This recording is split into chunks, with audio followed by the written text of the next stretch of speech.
कहानी की शुरुआत अयोध्या से होती है, जहां राजा दशरथ अपनी 3 रानी कौशल्या, कैकेयी और सुमित्रा के साथ सुखी पूर्वक रहते हैं। राजा दशरथ के सबसे बड़े पुत्र राम राजा के सबसे प्रिय और योग्य पुत्र हैं। राम का विवाह जनकपुर की राजकुमारी सीता से होता है। राम और सीता का विवाह एक अद्भुत घटना है, जिसमें राम ने शिवाजी के धनुष को तोड़ा था, जो कोई अन्य नहीं कर सकता था।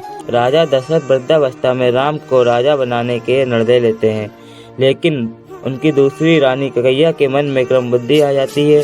कैकेयी अपनी पुत्र भरत को राजा बनाना चाहती थी और राजा से 2 वरदान मांगती है। एक, राम को 14 वर्ष के लिए वनवास दिया जाए और दूसरा, भारत को राजा बना दिया जाए।